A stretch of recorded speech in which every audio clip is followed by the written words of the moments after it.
Bizarre is intended for mature, open-minded audiences only. If you are easily offended, we suggest you turn this wacky shit straight off. I want to start out with saying that I don't know if we talked about this show on the show, but I watched in a relatively quick amount of time Bates Motel. Have any of you watched that series? I watched some of that. What'd you think about it? Oh, it was fucking great. And I'm a huge fan of Psycho, the original Psycho. And I love Psycho 2. A lot of people don't give nearly enough love to Psycho 2. I think this is because of this. I've heard you say the words "mother" quite a bit throughout my life. Mother, blood. Yeah. Well, it's funny because it's sort of a reboot, if you want to look at it that way, I suppose. It's a retelling of the same-ish story of the classic Psycho, but it's set in modern times. And they change some things, of course, and they go in. It's much more. It's pretty heavy. It's pretty sad in a lot of places because it's really delving into the mental illness that Norman Bates had, which I thought was interesting. But it goes into the whole story of Mother, he and Mother, and I thought it was really interesting. And I think the more you know about those. Especially the original Psycho, but also Psycho 2. There were some very clear references in Psycho 2. You don't need to know any of it to enjoy the show, but I think that for diehard Psycho fans, there's a lot of these little delicious moments that they tossed out just for you, and characters that pop up that you were wondering if they were going to pop up, but they're different and things kind of happen differently. There were some things that stuck to the movie and some things that went rogue, and I enjoyed all of it. But I just blasted through it. I think there's 5 seasons. When did that come out? It was right. I looked at it, and it must have been 2016, 2017. Yeah. It was right when Radar Station was going, so I never would have had any time to watch it at that point. But highly recommend it, whether you are into Psycho or not. Be warned, it's pretty bold. I don't know where it originally aired. It's on. You can stream it on Amazon Prime, but cool. But it's I recommend it. I think you'll be into it immediately. It's really well acted, but it's funny because I didn't know anything about this. I just on a whim was like, I need a new show. The Olympics are done. I got a little bit of time before,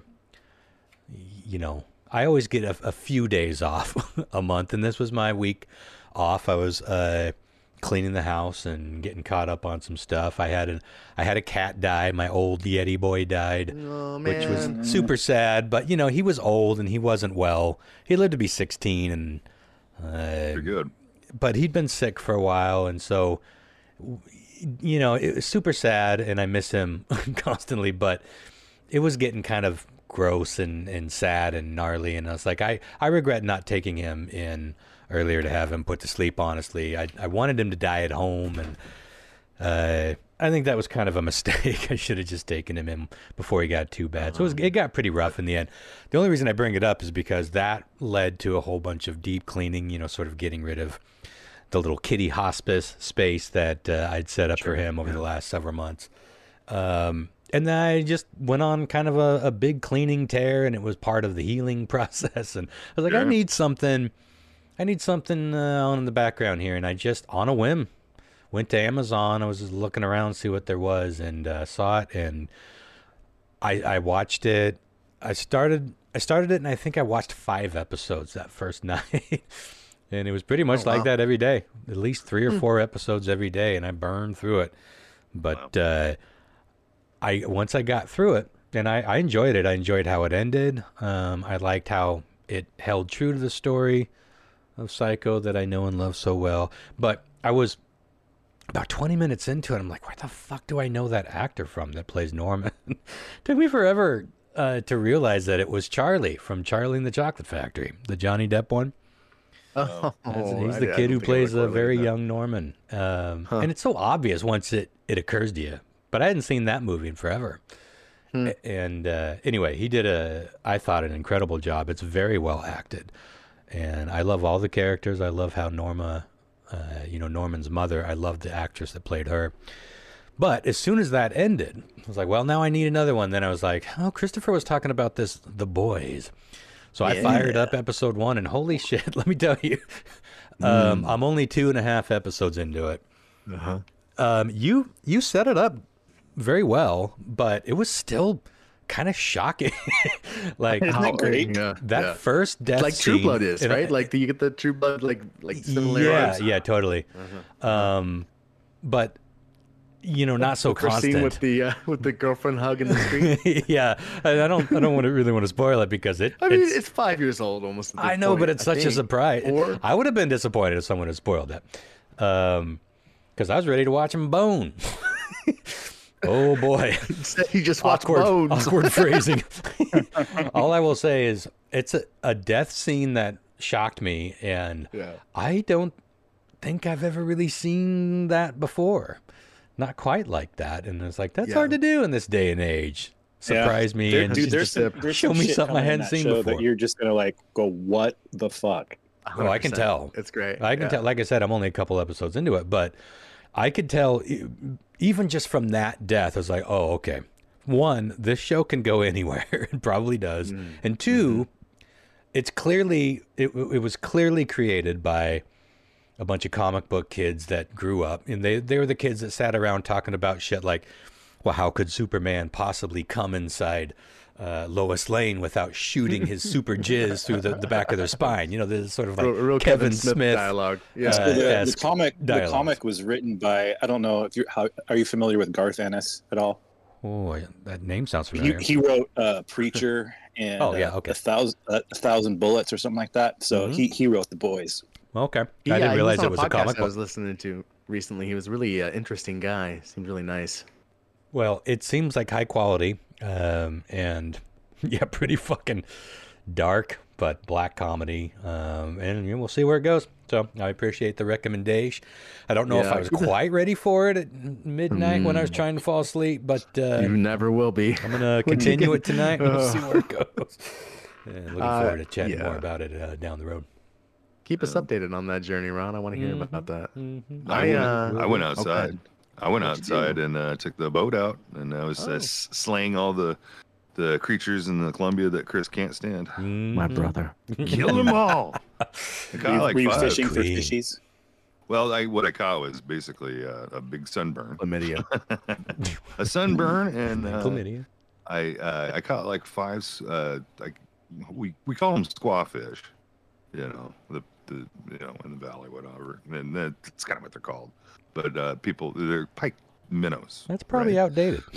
So, what they are, I'm describing the breed of them, but that's what they are. I mean, that's what they're called, but the breed of them are pike minnows, and basically they go and they eat all the good fish, like the trout and the salmon and stuff like that. So they start overtaking the area. It's really, really bad thing right now. I guess been going on for a few years, where the pike minnows are basically devouring all the other fish, and next thing you know, you got like 80% of the fish in the population is pike minnows. So they actually hire people to go to fish them and catch them, and then take them up to the dam. They give you a reward for them. It's like a buck of fish or something like that. I can't really remember. But that thing's been going on for a while. I don't know how you get into that. Fish derby? It is a thing. It's kind of fun.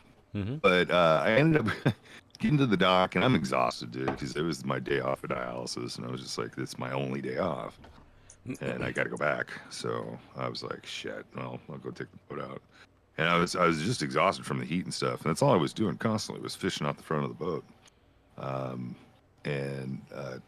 A guy, I was like, I couldn't get my rope around the dock little post thing, and he's like, hey, you want me to pull you in? I go, yeah, that'd be great. And I threw him the rope, and he kind of helped out, and I was like, cool. And we started talking, and the guy ended up being, you know, because we're talking about, you know, I was disabled and it's really hard for me to get my boat out and, you know, to get it back in mainly is the hardest part because I'm by myself and it usually takes two people to do it. And he he ended up being a minister. He goes, you know, what do you believe in God? And I was like, yeah, sure, you know, of course, you know. And he goes, do you mind if I pray for you? And I was like, sure. And I was expecting, you know, he was going to have dinner, you know, that night, you know, with his family and prayers of him, you know. Oh, yeah. But he kicked it right down. Right down, right. It was right then and there. Awkward, but, you know, it's, you know. Yeah, it can be. Yeah, so I was like, and I was appreciative for well. sure. And so that went kind of crazy because like Friday, I go in for heart surgery. Yeah. They called me when I was out on the boat, wanting to know certain things and what I need to do. And Have you had anybody pray over you? Well, she kind of let the cat out of the bag. I was expecting that they were going to go in because of my fistula. They can't go in to my right wrist into my heart. They have to go in through my groin and up through. But typically what they go through, and then it's the way they did the ablation surgery that I had. I was assuming that there was maybe one, you know, or if there was even one, you know, they would have to go in there and check it out, evaluate it, and then determine if it needs a stent. And I guess she said that it was both a left and a right. So ventricles. Yeah. So it's basically my whole fucking heart. They're gonna have to put stents in. Yeah. So I was expecting like maybe one, half a one. Can I get like half a one, please? Yeah. So it'll be interesting. That's for sure. Yeah. That'll be Friday. So. Well, I'm sure you'll feel a lot better just having that done. Yeah, for sure. I mean, it's steps forward. I mean, that's the only step forward I could take. You know, I mean, what did they do? If I can't get my heart up to at least 50%, because right now it's at 40. Yeah. It's crazy. That's the functionality of my heart's only 40. It's insane to even say it, but I gotta get at least to 50 before they'll even fucking put me on the list. Yeah. It'll be fun Exciting that it's finally getting done. Yeah, we were supposed to be doing it in February. The trip we took was for this. It was supposed to be. I have to bring this up because I'm getting so fucking hyped. So King Gizzard just started their U.S. tour a few days ago, and they are live streaming every single show for free on their YouTube channel. Oh, rad. That's pretty awesome. And they also are they're recording all the shows, and they're going to release they're going to put all the soundboard recordings and probably even the stems for those up on one of their websites so people can like bootleg them and make their own records using the recordings. Tracks. That's fucking cool, dude. Yeah, and all for free, of course. And it's just like I've been watching them every night that I can, and like I'm like, okay, I'm just gonna watch a couple songs or whatever, and then like I always end up like almost watching the whole show because I'm just like, what are they gonna fucking do next? And they are fucking on fire. Nice. And I just watched the show from Portland, Maine tonight, and they're getting ready to do their last song, and there's been like they're playing places that are like they can hold up to like 10,000 people, it looks like, and the live streams have been getting like 5,000-6,000 people on the live stream, so that's like, you know, 16,000 people watching your show. And they're getting ready to play the last song tonight, and apparently Stu has a penchant for like crowd surfing into either pools or lakes. He's done a few times, and it just so happened that they're like, all right, put him in the lake, and he jumped in the crowd, and they body surfed him all the way to the back, and he apparently jumped in the lake. There was a time where he was lost to the cameras, so you couldn't see where he was. They're like, holy shit, did they drop him? What's going on? Practice. And they had given him like a handheld camera, but apparently they couldn't get the stream to work for it. And I think he dropped it because when he came back he didn't have the camera. but he came back and he was all wet because he obviously like got in the lake, and he came back and finished the song, and like didn't even like have a pick or anything, and he didn't have his in-ear monitors or anything like that because he'd taken all that stuff off because he was going to get in the lake. Yeah, it was fucking insane. It was insane. But anyways, if you've been interested in checking them out, just watch their YouTube live shows. They're on the East Coast right now, so they usually start at like 5. Anyways, that's I'm just getting so fucking hyped. If you tune in this September at the Gorge Show, you might catch a glimpse of John Mark and I in the audience. We'll be at that show. Well, I was just thinking that that's a brilliant fucking idea to live stream your shit, like on because not just people are doing it anyway. Not to get out there, but just for revenue, because you could make a fucking fortune, dude, off YouTube if you got enough fucking views on your stuff. And if they're ultimately I have no idea like how that would monetize for them, because they're not charging for it, but it it's does like by view. It does by they're view. getting So if like 6,000 viewers per stream or more, like I mean that's gonna be something, I guess. Yeah. Every time and this is what's fucking hilarious, because if you go back in time, technology was the worst for fucking any kind of musician. Metallica, think about when Napster came out, dude. Fucking Napster was fucking basically robbing out of their pockets. And everybody, every other musician. But now, in 2022 or 24, it's crazy to think that technology could be on your side.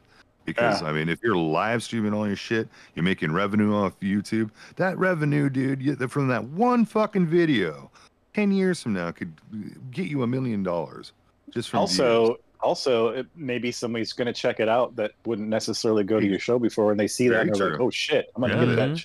I'm going to get a ticket for that show when they come to my town." Exactly. Well, we don't have the usual exposure channels like we used to. Radio is still a thing, but how many people actually listen to it and how many people actually make it onto radio.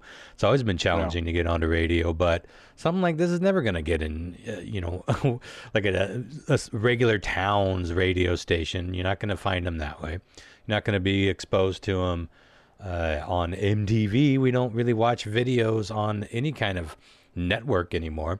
We usually, one of the biggest ways we find out about new music now is either on commercials or in TV shows and movies. We Shazam the shit out of that when we hear a song. I just did that the other night. It's funny, it was an old Radiohead song. It's so old that I didn't recognize it as Radiohead. I think it was on the Norman Bates show. I was like, what is that? It's so fucking great.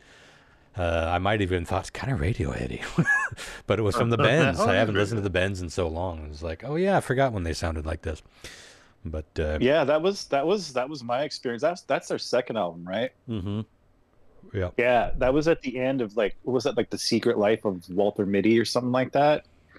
And I can't remember the name of the song, but like at the end, like the very last scene when the credits come on, there's this Radiohead song from the Bends, and I was like, what is this? This is fucking great. Yeah. And I was like, oh shit, it's Radiohead. I need to get that album. Yeah.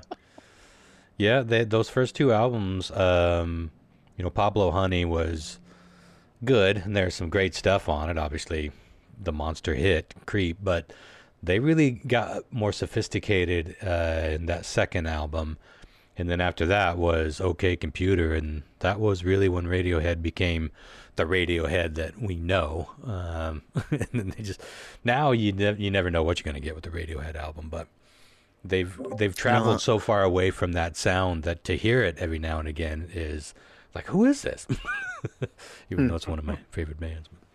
I'd like to take a deeper dive into Radiohead. I like a lot of the songs I've heard, but I've never just tried to get into an album. Where would you recommend I think starting? the Bends would probably be a good place to start, and then move on to OK Computer. You'll probably recognize a lot of the songs on OK Computer. No Alarms and No Surprises and Paranoid Android, but they had a couple of hits on the Bends. High and Dry and Fake Plastic Trees is one of my favorite songs of that era. Great song. Yeah. But the rest of it, when the very first, I think we've talked about this before. The very first time I heard Muse, I thought it was a new Radiohead album. I think a lot of the sound of it was like Absolution era reminded me a lot of OK Computer era Radiohead and some of the Bends.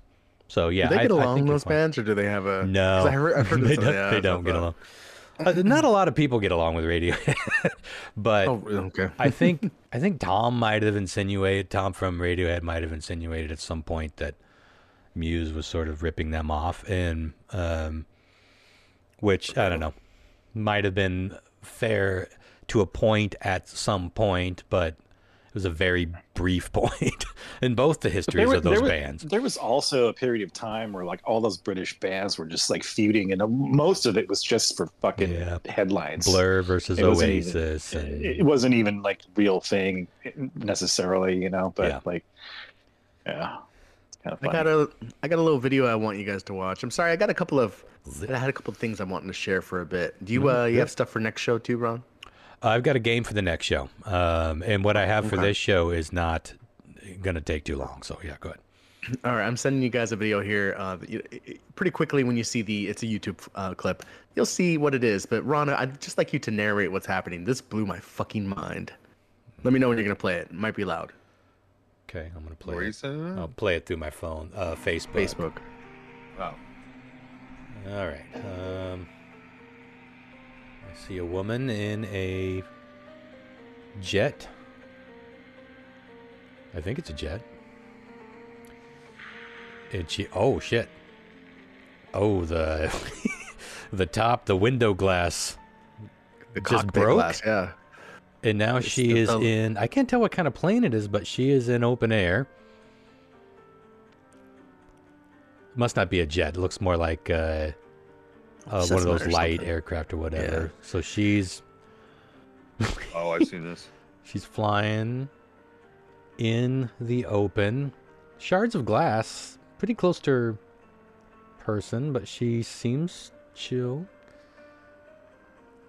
Yeah, it's interesting. The glass didn't break till it flew open. Yeah.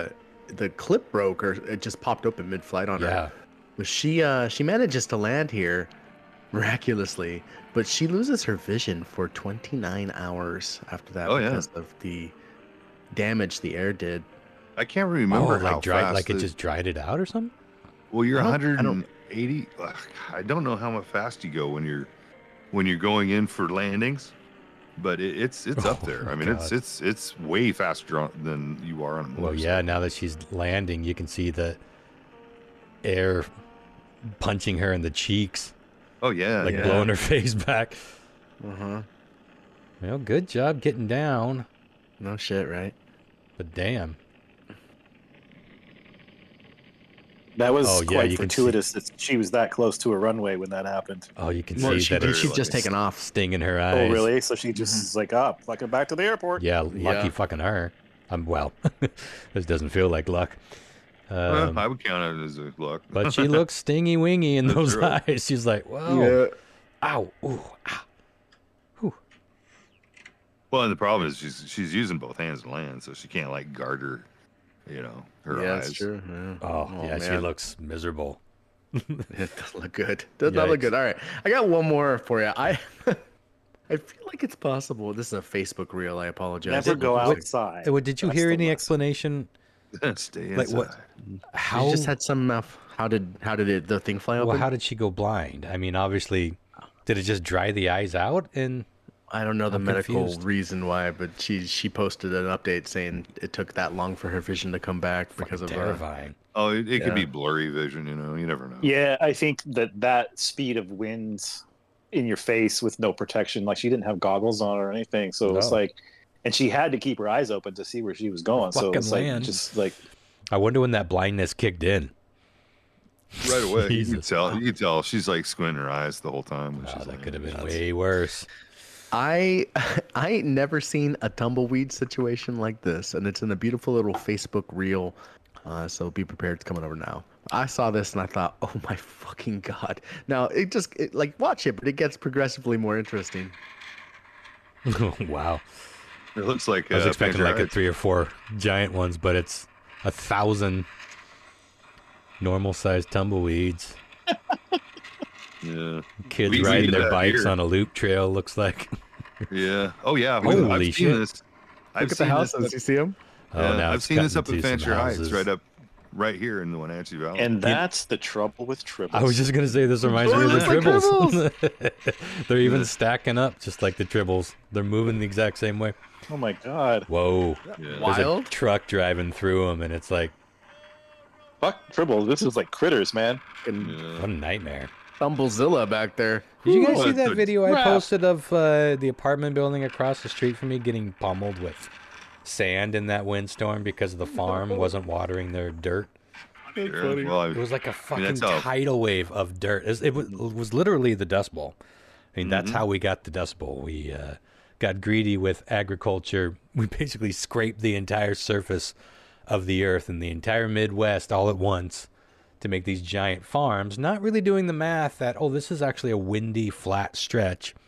So when all those big winds came up, there was no grass covering to keep the dust down. So that's what caused the Dust Bowl, and it just grew into this giant, massive wind of dirt and rocks and sand that literally killed. That was the era where you could lose 2 or 3 kids from the Dust Bowl and feel like you made it out okay. That was a win if you only respiratorily lost a too. couple. I mean, that's Oh, it was fucking that's, awful. yeah. People were fucking dying just because they couldn't breathe. Do you see the footage from out at the gorge, the base canyon, this techno Yes. or EDM fest out there? It's like those And I was kind of giant, cackling because I'm a dick. I was like, your music's dumb. But I couldn't believe how fast that storm came out. I was at local production. There was a production of Rock of Ages that wrapped up. It was closing night, and it was awesome. And we were all heading from the theater down to the bar for the after party. And as soon as we walked outside, the storm just started going nuts. Lightning everywhere, sideways rain, crazy fucking wind. And it was rough down here, but I hadn't even thought about what it was like up on the Columbia River Gorge, where the gorge is. And then we saw these fucking videos. I mean, people camp out there, you know. It's a 3-day fest. And all these tents are just like blowing over with people inside them, blowing over into the next tent. And then these giant like LED and sign panels on the stage. You guys got to look this up. Anyone listening, look up the gorge. Base Canyon windstorm. It's fucking terrifying. And they got on the mic and like, everyone needs to pack up and leave. The show is canceled for the entire day.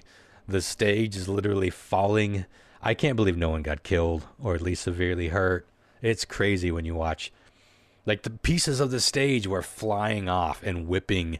It's like slamming against the rails. It was nuts.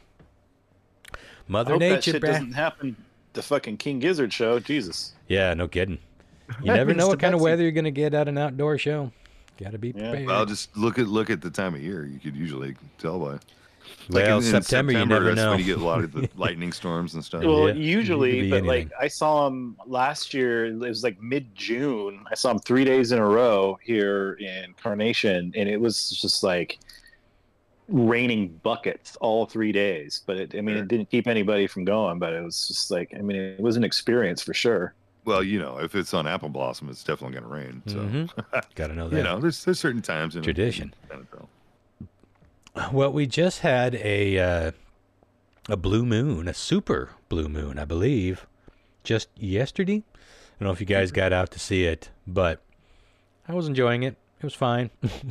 But it got me thinking today. I was like trying to come up with something to chat about for the show that wasn't just rambling. I'm like, I'm curious about what the blue moon and all these moon names, like the pink moon and the harvest moon and Blood moon. yeah, blood moon and all that stuff.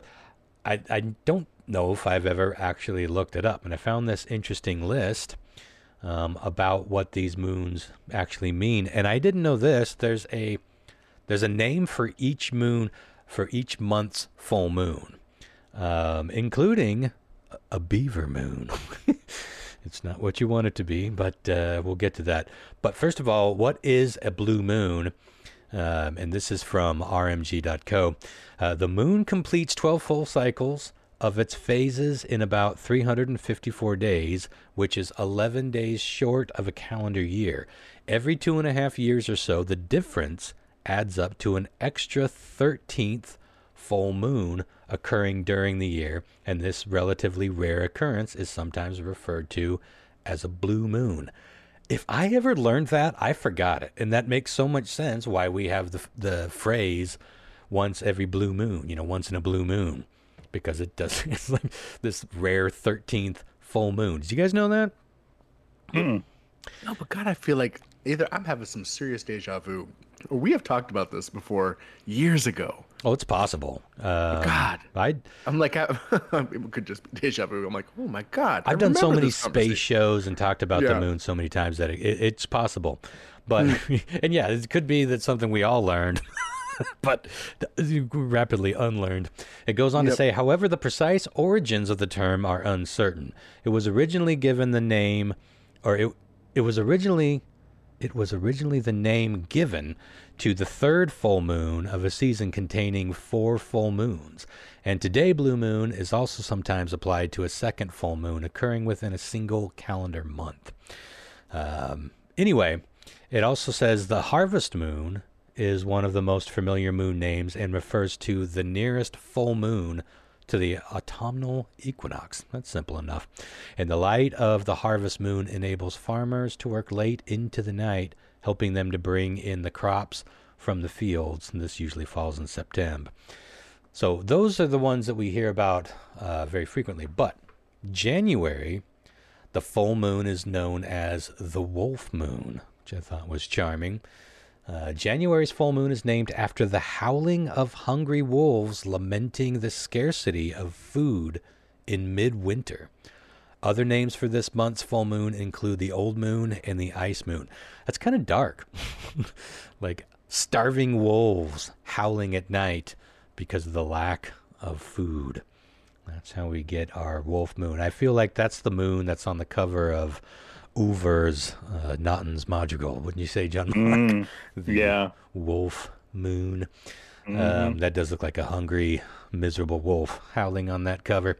February's moon is the snow moon.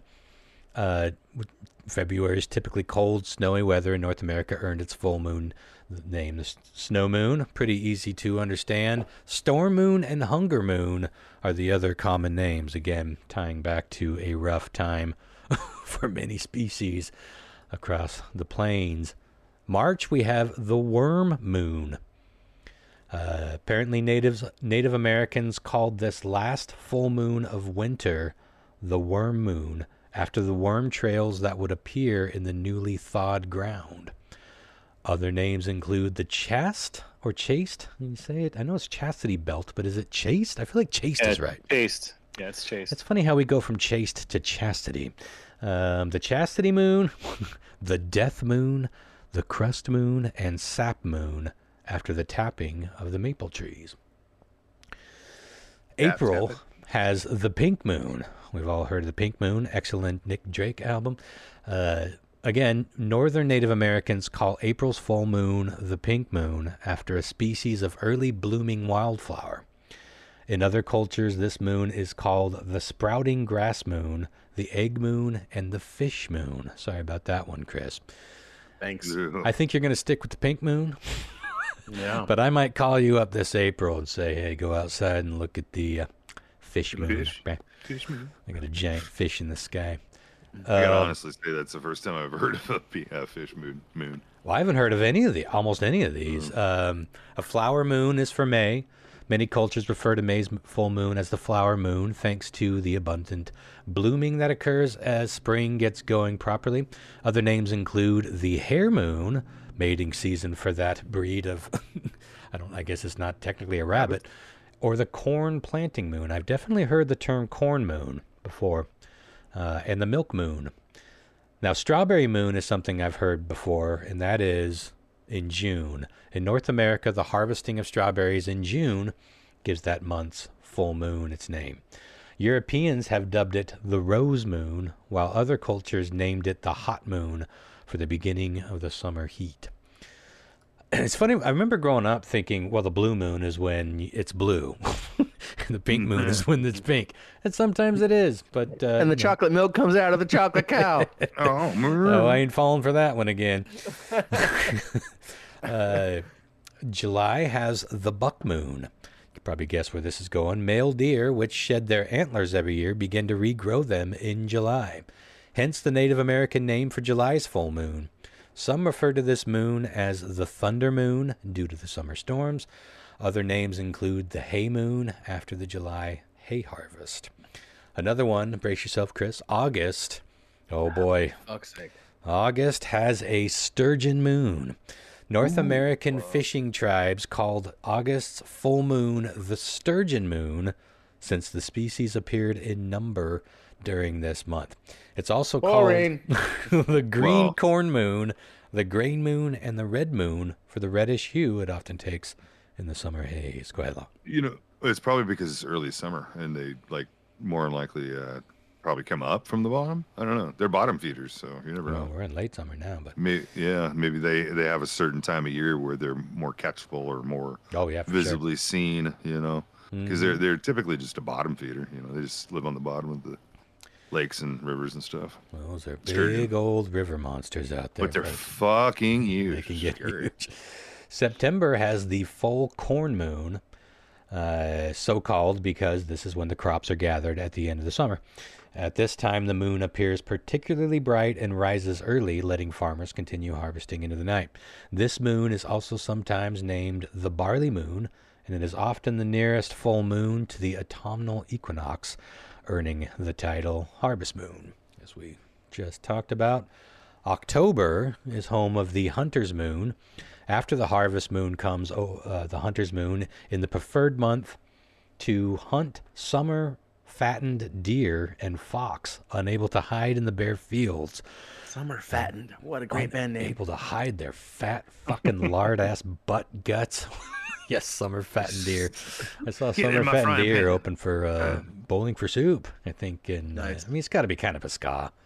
What you think? Summer fattened deer. Like the harvest moon, the hunter's moon is also particularly bright and long in the sky, giving hunters the opportunity to stalk prey at night. Other names include the travel moon and the dying grass moon. What month was that? October. Yeah, that's right. That seems right. You remember Dustin? Dart? Yeah. Uh-huh.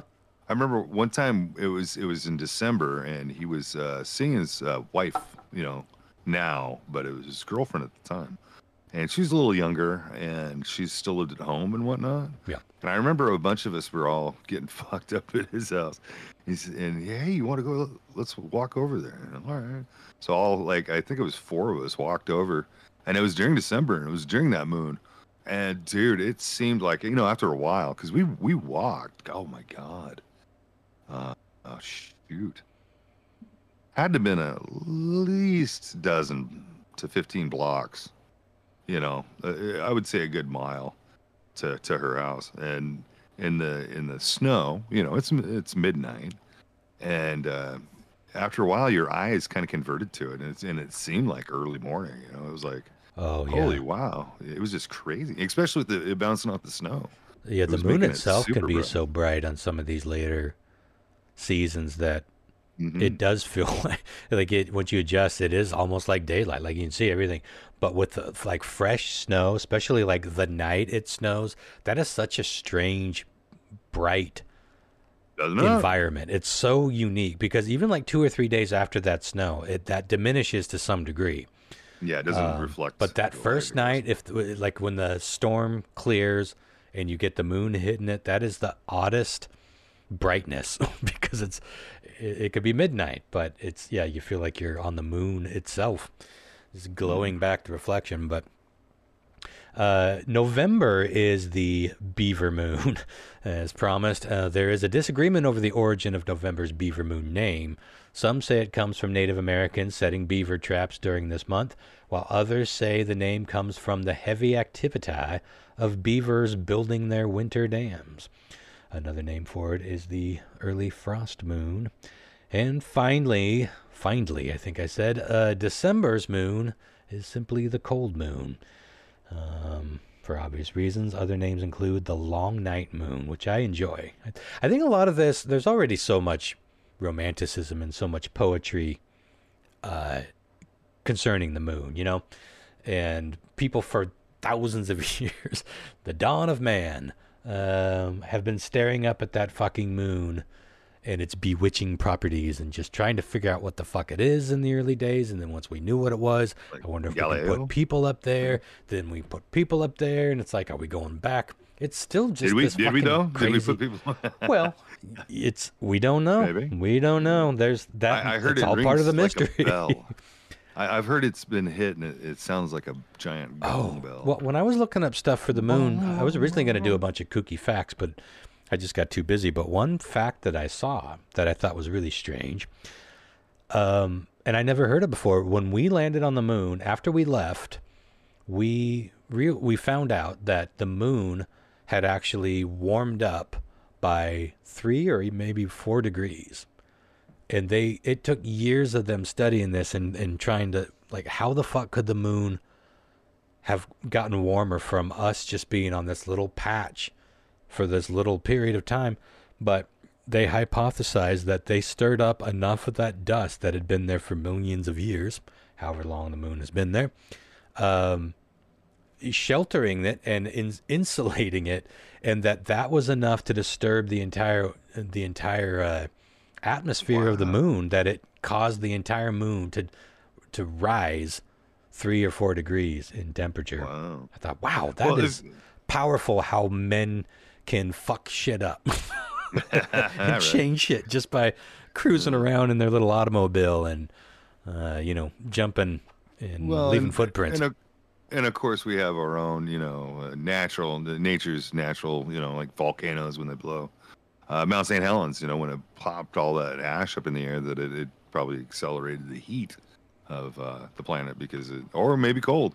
You figure the ice age, was brought on by, meteors hitting the earth, blanking out the sky from any of the sun, so it went into a deep freeze. It's just crazy if you think about it on different scales on what could actually happen. Mother Nature. Yeah, shit. I don't know how anything works, of course, but I also read that the moon is, and I feel like we might have talked about this at one point, but the moon is slowly drifting away from us. Let me see at what rate is, how do I put this? Moon is,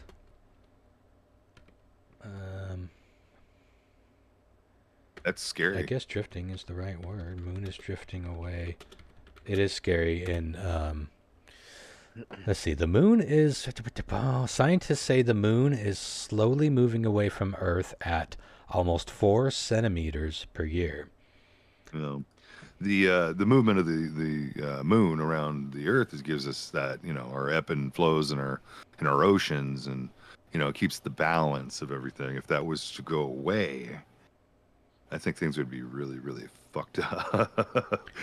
Weather-wise, we wouldn't survive it.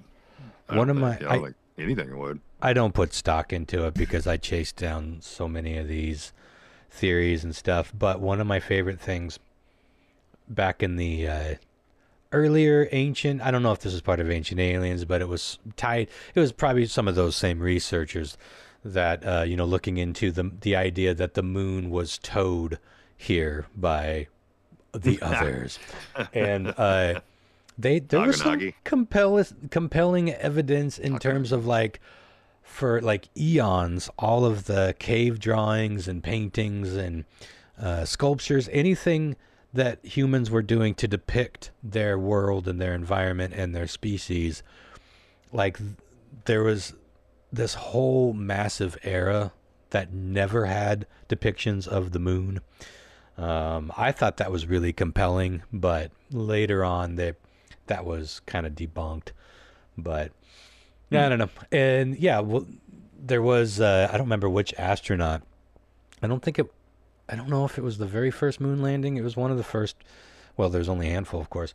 One of the astronauts said when they landed that the moon rang like a bell. Yeah. But they didn't all say that, so it could be that was just something that their spacecraft did. It doesn't seem likely in a vacuum, but you never know. Doesn't seem like the moon could possibly ring like a bell in a vacuum. Well, didn't it like last for quite a long time? That's what my remembrance was. It was like it lasted for like hours. Is the moon in a full vacuum?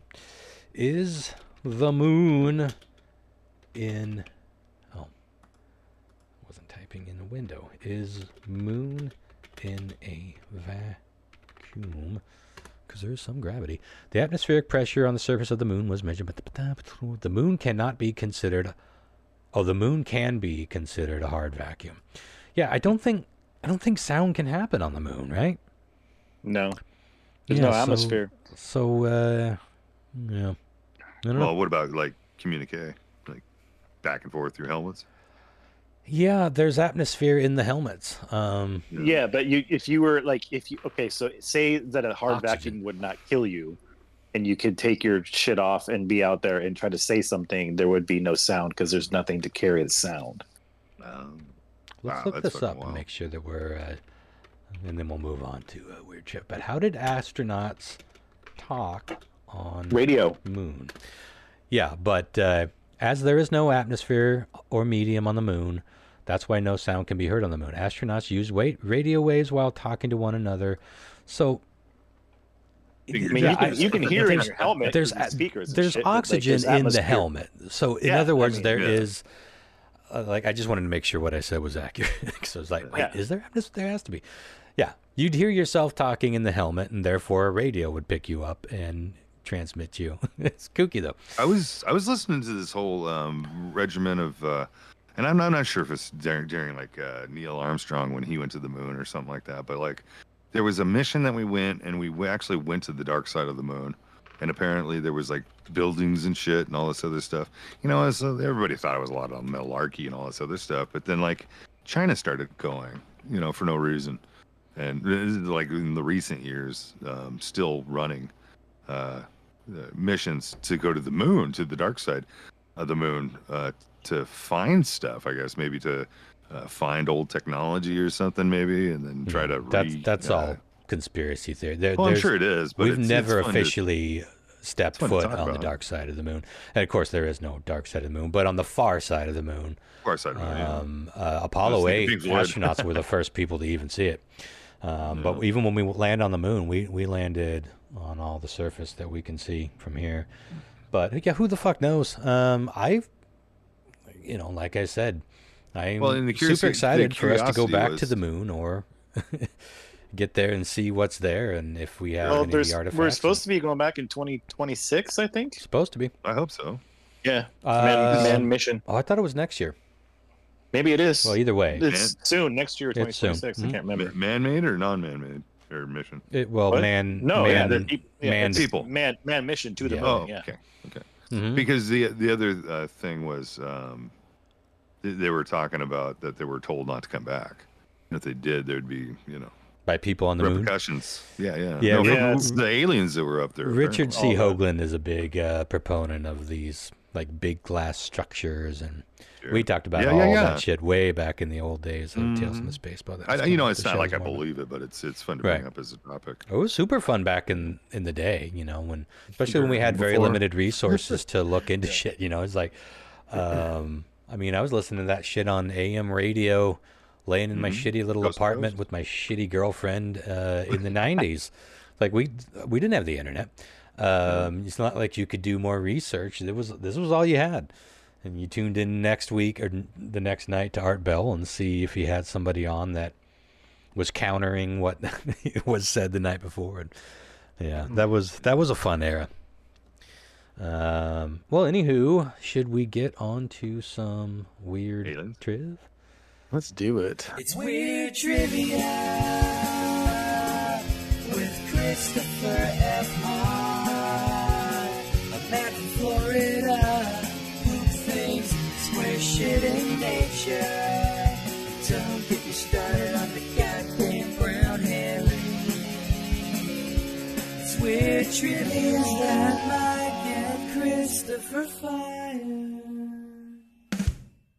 In 1984, this band was scheduled to play a show in LA, but the lead singer of the band missed the entire concert because he was out trying to score drugs. Hell yeah. Instead, Keith Morris, the old singer of Black Flag, I believe. Mm-hmm. And Circle Jerks and Off. Yeah, thank you. He stepped in and sang for the band, but he just yelled and made up lyrics because he didn't really know any of the band's songs. Which band are we talking about? Is it A, White Snake? That'd be an interesting fit. B, Warrant? Oh, that's interesting. Oh, I that's was just yeah, watching that's some sad. stuff on Sad Warrant. news about that. Lily. C, Motley Crue? Possible. Mm-hmm. Possible. Or It is plausible. D, the Red Hot Chili Peppers? Give it away now. Huh? Roster. Interesting. Well, I feel What like you got to give it to your mama. I feel like Red Hot Chili Peppers make the most sense, being Southern California, not punk, but they were definitely part of that scene in the early days. The others seem so out of left field, but that makes me want to chase one of them. Warrant. I feel like Motley Crue. Here's my cherry pie. I feel like I could see you getting. Oh, this is hard. What was the very first one? White Snake. White Snake. White Snake. I think I'm just. David This is Copperfield. probably on the nose, but I think I'm gonna go with Motley Crue. Yeah, I'm gonna go with Motley Crue. Motley Crue. I just watched a really sad Putting the- little mini doc on Janie Lane from Warrant. It was pretty sad. Yeah, His he passed away. that girl, he wrote Cherry Pie, and he was dating that girl Bobby Brown, I think is her name. She was the one in the video. She wrote a book not that long ago claiming that Janie Lane was drugged and raped by a very well-known heavy metal band member and their management, and it fucked him up. And she didn't name the name, but if you look around, almost everybody says that it's Rob Halford from Judas Priest, which I hope is not fucking true. Wow. Well, he's kind of like switching base. Well, see, that's what I thought. Is like, that seems like the homophobic way for that to make its rounds. But if you dive, I was kind of regretting diving deeper into it because there's all sorts of weird Well, stories he's probably- surrounding him who knows? and Judas Priest. But all these guys, there's so many of these bands were fucking creeps. They were degenerates. That lifestyle, well, not raping, but just being not people that you would really, not like trustworthy, fine gentlemen from this era. This is like debauchery and people up to I was pretty otherwise no pretty good. dark times. But this I'd never heard, and apparently it's a well-known legend in Hollywood, and it was somebody. But anyway. Wow. All right. Ron went with Motley Crue. John Mark, where you going? She's my cherry pie. Boy, gotta he do regretted writing gonna that go song. I think I'm gonna go with the Chili Peppers. Chili Peppers. He made a comment Lyle. once right before he died, like I could kill myself. If I go back in history and change anything about my life, I would never have fucking written Cherry Pie. Because, they were on their way up and sort of respected as part of that whole hair metal scene. But once Cherry Pie hit, it was just like such a goofy, misogynistic, stupid song. But Sure, of like course college became movies, their monster sure. hit, and he just never could escape it. Get Never was over taken it. seriously again. Anyway, sorry. I couldn't imagine him going out and getting drugs because I'm sure I know a secret down in Uncle Tom's cabin. I know a secret. Yeah, that that I was just kind of can't his tell. motto. That's a good point, actually. He was they were all drunks. That was his problem. He died from alcohol poisoning, but they had he claimed that they had a strict no drug policy, but who knows? I could see Vince going out for drugs, but I'd see more Tommy or even fucking Nikki for that point going for drugs. And so then Vince, David Coverdale. Yeah, but it's like how the fuck did? I hope there's details to this story. Whoever it is. Yeah, I just a process of elimination. I'm gonna have to go with Red Hot Chili Peppers, just because the front men of the other bands, I just can't imagine just bailing from a fucking show to get dope. Or Keith Morris having anything to do with being anywhere near that arena or that venue. It wasn't the lead singer of Red Hot Chili Peppers like really? He was a heroin addict for a long time. Yeah, that whole band was pretty fucked up. The original guitarist died from heroin. Yeah, so that's why I'm leaning kind of that way. All right. I'm just going by the lead singers. Who would be more Totally. Apted to go get dope. All right, question 2. A couple of months ago, a Utah couple who were making a return to an Amazon facility, a package they got received, they felt a bit, you know what, easy for me to say. Let me do this one more time. Give it away, give it away, give it away now. Edit this out. Edit I don't want to say that because they definitely won't. right. True. All right. Make me sound amazing. Maybe you just Edit it away, edit it away, edit it away now. You're away now. You got that. You got that. All right. A couple of months ago, a Utah couple who were making a return to Amazon felt a bit silly after the facility that received their return had to reach out to them because in the box for their return, they had accidentally included this as well. Is it A, their passports? Gonna need that. Is it B, methamphetamines? But you're talking like Amazon, like as in the Amazon, the jungle. No, I'm talking like Amazon. you know, Oh, okay, like parcel. where you know, ones that send packages For and sure. whatnot. Yeah. I had Was to it- think about it when you said passport. I'm like, wait a minute, Amazon passports? Oh fuck, gorillas. I'm going to say, what's the word? Gorillas. What's the fucking secret word, Chris? Amazonian gorillas. Orangutan Lyle. Orangutan. Yeah. Let me out. Is it C, an assortment of sex toys, All right. Yeah, I was waiting for that. or was it D, their house cat? Oh shit. Oh shit. Get out of the box. Hopefully alive. Again, couple sealed up the box, sent it to Amazon, and they accidentally put this in there as well. Their passports, methamphetamines, an assortment of sex toys, or their house cat. Damn. Monster. I really don't want it to be the house cat. Sex toys. Yeah. Don't be a pussy, meow. Meow meow. Put it in the box. Meow. If I sits, I fits, meow. Yeah. Oh boy, I think you just talked me into it. I think I have to go with it now because that's true. Cats do. I mean, I've heard stories about people getting at least to the airport, and then finding out that the cat climbed into their fucking luggage and A little scratching going on. then So what is that? just hid there, and you zip it up and you hit the road. Yeah, If I sits, I ships. I'll go with the cat. I'll go with the cat. Hoping for the best. John Mark. Yeah, I think I'm gonna go with the cat as well. All right. Okay. Lyle. I think all this drug talk's got to be methamphetamines. So. I know how your brain works, Chris. Yeah, maybe it's themed. I- I got you I got it. figured out, He's Chris. I looking on got you theme. figured out. Did I tell you guys the story about my couches yet? This is fitting for this. I don't think so. Real quick, I'm sorry, side note, but I got rid of my old couch and it was a huge sectional, and I've had it since Logan was like 2, and he just trashed it like fucking banana hands, and I knew it was like one of those couches. I'm like, I'm just gonna throw this away basically when he's like 6 or so, and that's where we're at. And I was like, fucking tired of this couch. But I shit has gone missing so deep into the crevice of the couch, I can no human hand can reach through those cushions to get them. Shit that might be important. I mean, like part of my Xbox controller, for instance, or a Sure, locket sure. that Bridget lost at one point. So I was like, before these fucking couches go out the door, I'm taking a knife to them so I can get to that dark Mordor of a butthole down below and find the treasures my exciting. child has stashed. Sure. Sure. So I did. I cut the couches open, found a couple of things I really missed, a couple of things I was not disappointed not to find, no big deal. And then me and Ember are loading the fucking couches out the front door, and I'm being really careful because I got one cat that's like curious about the outside, you know? So I gotta like shoo her away before I open the door. And so we get the first couch in, poof, no problem.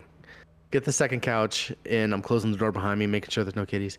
Get out into the street where her fucking truck is, and we go to flip the couch over so it can fit in. I hear boom, boom, boom, boom, plop, and I look down, and my fucking cat falls out into the street, just climbed up into the guts of the couch that I carved open with a fucking knife. Jesus. I had no idea. And she just like sat there, and I'm like, oh my God. And Ember's like, is it a rat?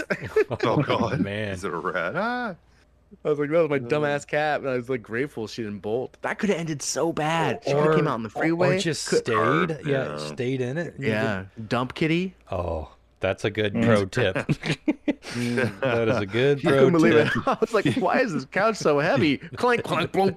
You go to the dump like a year from now, and you see this little cat with this big old top hat and a little cane running around It's like sticking the stuff. kingpin in there. My All right. father tried to stab me. Looking for food. Yeah, meow. You got any food? Yeah, all right. Question 3. This actor took his mother to one of his biggest movies when it released in theaters. He played a villain in this movie, and when the villain died, his mother uttered the words "fucking good." Which actor and movie was this? Was it Paul Reiser in the movie Aliens? Okay. Oh, that's actually become a thing on Hulu right now. Aliens. Everybody's watching the movies. Yeah, I went and saw the new one. 'cause there's a new I liked one, it a yeah. lot. I've heard it's they're good. like, It's the guy that did the Evil Dead movie we all like, the 2013. So similar vibe. Is it B, Alan Rickman in Die Hard? Yeah. fuck you, Vaughn. Why? But he's the villain. Spoilers. What was his name? Hans. Hans. Fuck you, Hans. Is it C, Tim Curry in the movie It? Oh, God, it's such a good movie. Or is it D, Kevin Spacey in the movie Seven? Ooh, that's they're that's all what the it is. villains. I gotcha. Mm-hmm. I don't Again, remember the this Paul actor- Reiser character from Aliens. It's been too long. He's the corporate guy that like locks the alien in the room to kill Sigourney and Newt. Yeah. And impregnate them so he can freeze them and take them back to, so they can harvest Yeah, this that's creature. right. I've seen Alien like 100 times. I've probably only seen Aliens maybe like 5 times my whole life. Watch it more. We should get together. I know it's great, but it's just like, I don't know. I just never. I'm in the mood Well, for you Alien know- a lot. But You know how Hulu has like like 1 to 12 like movies that are like everybody's watching. That's why I brought it up, is because like 5 of them were Alien movies. It seemed like it was like at least 4. yeah, anytime there's a new part of a movie out. franchise or reboot. Where are you going with, Ronster? I really love the idea of Alan Rickman as he's falling in the very memorable scene. His mother saying, "Finally," or "Thank God," or something like that. Fucking good. I'm gonna go with that. Okay. And I'm sure you guys have seen all the behind the scenes stuff, but when Rickman was up on the ledge, obviously he had a rope, and then he was falling You talking onto. about Die Hard? Yeah. Yeah. When he was falling down into it was a pretty good fall into the mat. Reeds? They told him they were going to give him a 3 count, but they let him go on 2. So that face that great. he makes is It was original. very authentic pretty good. face. Yeah. Authentic. John Mark. I think I'm gonna go with Paul Reiser. Reiser? I think it's Reiser. Okay. Reezers are the burritos. Reiser. Just don't call them Reezer's Peasers. Reese's Pieces. Reezy peasy. Reezer's Come out, Piecers. we'll get together, have a few laughs. I would have eaten a bag full of Reezer's Piecers back in the day. Just like a bunch of tiny deep fried burritos. Reezer's Piecers. Well, what was number 4? Kevin Spacey. Letter 4. What Yeah, was the that's a good movie? one too, because that's a brutal. Oh, Seven. Seven. Oh, Yeah. yes. John Doe. Her pretty head. Don't go down that road. Mm, You stay where you're at. Don't come over here. wasn't the box. That movie was What's the pretty fucking bug? shocking in its day. Oh my god. Still hard to watch in a lot of scenes. Oh, but it's back so then when it fucking came out, I was like, stressful. whew. Well, you mustn't do that.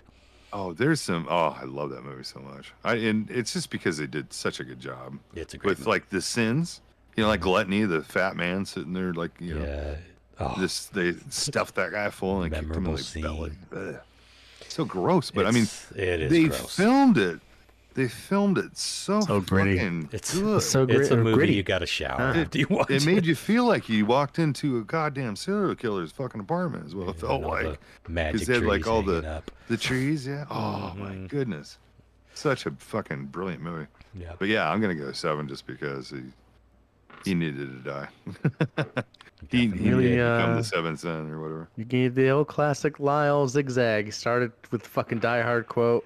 I did, didn't I? So I wrote his name down. I was like, Back to oh, the he's coast. going We get Rickman. together. Have a few Going laughs. Rickman. Put your girlfriend's head in a box. All right. Yeah. Question 4. Oh, I just wanted to know what a working man's life was really about. So I went to your house. Sorry, right. wife. It was the pregnant thing that actually blew that thing all fucking all crazy. When he told him that she was pregnant, and he had no fucking idea, but fucking Morgan didn't Freeman tell knew, you. and fucking just bitch slapped him. Spoilers. He's like, shut up. Yeah, but there has been a lot of spoilers. For... I'm sorry. It's he did head of this out. Make me sound good. I mean, how old is that movie now, though? Yeah, I think it's fair to spoil 7, but anyway. Okay. Before this person became a famous writer, they simply dreamed of being a writer. The dream was so strong, though, that their friends and family pooled their money together and gave it to them so they could take an entire year off from their job and write their first book. Who was this author, and what did they end up writing in that year off? Was it Harper Lee and To Kill a Mockingbird? Was it Stephen King and Carrie? Was it J.D. Salinger? Am I saying that right? I think it is. The Catcher in the Rye? Yeah. Or was it Stephanie Meyer's Twilight? Repeat the question. This person, before they became a famous writer, they only dreamed of being a writer. And their friends and family pooled their money together and gave it to them so they could take an entire year off from work and write their first book. So, To Kill a Mockingbird, Carrie, The Catcher in the Rye, or Twilight? I know a lot about these authors except for the Twilight writer, and I could be wrong, but I feel like that doesn't sound right for the other writers, so I'm going to go with the Twilight. Who's got Twilight hair? Raise their hands. That was a long time ago, Lyle. Do you still, It was a very brief still phase, rock but it? it's I haven't seen him for a while. It was when we used to have the old website for Patreon supporters.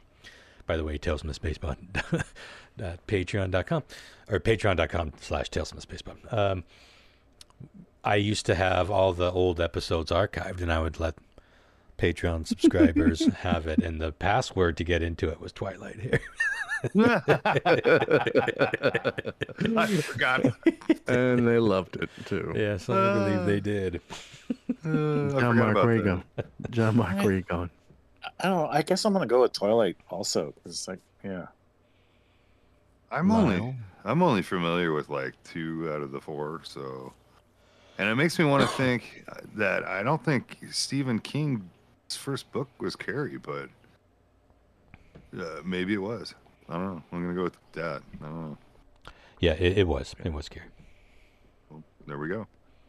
Stephen King. All right. Let me do a little bit of tally. Because he threw it in the garbage thinking that it was too much when he was getting into like the period stuff. Oh, He had his wife. mom and His wife picked it up out of the garbage. I think I'm remembering the story right. It's like this is. It sounds like The Shining. Yeah. All work, all right. no play. Oops, sorry. All right, question 1. In 1984, this band was scheduled to play a show in L.A. Lead singer was out trying to score some druggy drugs, though, and missed the whole show, so Keith Moore stepped in. It was indeed the Red Hot Chili Peppers. Ron, you were right there. I know I think I swayed you a little bit, but and it's you didn't know a single word. He just shouted and made up lyrics as best he could. That does make the most sense.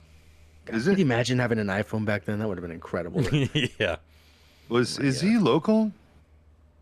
From The where? lead singer, the sang for Red Hot Chili Peppers. Local to where? I'm thinking Black Flag. Is that what you said? Those were all L.A. bands. Yeah. Oh, okay. I was thinking Black Happy. Oh yeah, Black. For whatever Black reason. Happy is semi-local. Yeah. Yeah, never mind. All right, John Mark. What and era Lyle was got that? Correct. What's that? What era was that he did this? 84. Oh, that's yeah. really So they weren't young. even. That was probably like their Abbey Road phase. I don't think they'd even done Motley Uplift Crue's Mofo just Party starting playing out. at that point. Yeah. I liked the Red Hot Chili Peppers when they first came out. They lost me after Mother's Milk. Question 2. A couple of months ago, a Utah couple were returning their Amazon package, and surprisingly, they got a call from somebody several states over saying that they have their cat. The cat hopped right into that box, and they didn't see it, and they sent it, and the cat was mostly fine, a little dehydrated, and was untrusting at first, but and all is well that ends well, I suppose. But... They should be untrusting forever. Like, I just got shipped across the conch. If I pitch on ships, Ron Thirst and is the John Mark least got of my back concern, around. motherfucker. Oh, I experience things. Damn. Putting everyone at one point except John Mark, who has 2. Yeah, I was reading That's so fucking crazy. That's so crazy to realize. Like, where's the cat? For all those days. And then you imagine, like, opening your package and seeing a cat jump out of it. That would feel like I got to be dreaming. Like, this is dream stuff. And it's funny because I think at that point they don't have the data of where the package came from, so they had to take the cat to a vet who scanned its ear, and they got the data, and were able to contact them. Okay. Question 3. This actor took his mother to see one of his biggest movies he played a villain in, and when he died, his mother uttered the words "fucking good." We were talking about Paul Reiser in the movie Aliens. Damn. John Mark coming in with another point, making this tough for y'all. Bitch. Let's see what happens, though. Bitch. You bitch. Before this person became a famous writer, they simply dreamed of being a writer. Their friends and family pooled a bunch of money together and allowed this person to take a whole year off to write a book. And that book that they wrote was To Kill a Mockingbird. It was Harper Lee. I don't remember that. I read that book pretty neat. once, probably in school. Yeah. Oh, it's a great book. It's so crazy because it's like one of the most important and most recognized and awarded book of all time. And that was the only book she wrote until like 10 or 20 years ago. She finally wrote something else. Wow. She just didn't write again. Was it total crap? I don't know. I don't remember what it was. Sophomore slump 30 years later. Well, I Aw. think it was something like that. Harper Lee, second book. I think being an author would be kind of like that, you know, if you'd like probably like blow your wad on your first book, you know, like all your fucking intel and your intellect into the book. And then like you try to do a sequel or a secondary book past that, you'd be like, what do I fucking write about? Because I did my masterpiece first, you know, and we all do it as artists, you know, we all want our first one to be the fucking best in this, just fucking let's put everything into it. And then you sit back and you glorify it, throw it on a pedestal, and then you're just like, okay, now what do I do? Well, it was 2015 that Ghost Set of Watchmen was released, and a lot of people, it seems, are claiming that it mostly reads like a first draft of To Kill a Mockingbird. So, I don't know. Interesting. Yeah. Well, congratulations, John Mark. You took it home tonight. Yeah, real happy for you. Yeah. You fucker. Hans Gruber. Thanks, guys. Up there on that ledge. 1, 2. Well, that was fun. It made me make you wish it was winter for whatever reason. I've got the snow, cold moon. winter, kind of. I'm cold. The air conditioning's like in here is like 70. Yeah. Well, it was nice today. It was finally. We've had so many triple-digit days this summer that now that it's like 75, I almost put a vest on today. That's my favorite time of year. Monster's about to It's the dress 70s. up. Well, let's get on out of here. Tune in next week. I think we're going to go ahead and talk about 9/11 a little bit and putting that off. And let us know what you guys want us to chat about, if anything. Send in your stories, send in your emails, send in your first-hand accounts of kooky stories. We haven't done a call-out for email. I have been working on a feedback story, or a feedback show. We just don't get that much feedback. So I don't have a lot to pick and choose from, but I'm getting close. So if you'd like me to read your emails, stories, questions you have for us, those can be some of our favorite shows. You can send that to, let's say, thecommentmagazine@gmail.com. That'll work. And until then, we'll see you next week, y'all. Goodbye.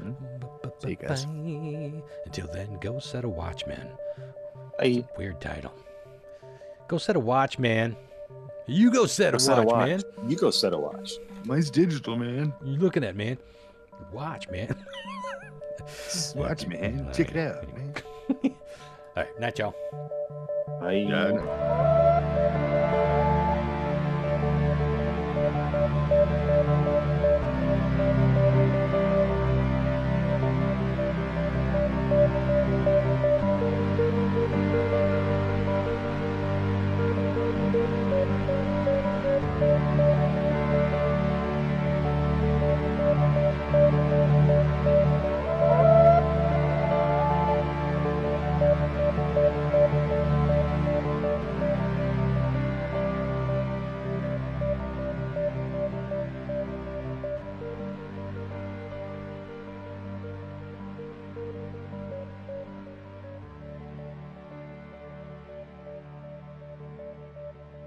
Give it away, give it away, give it away now.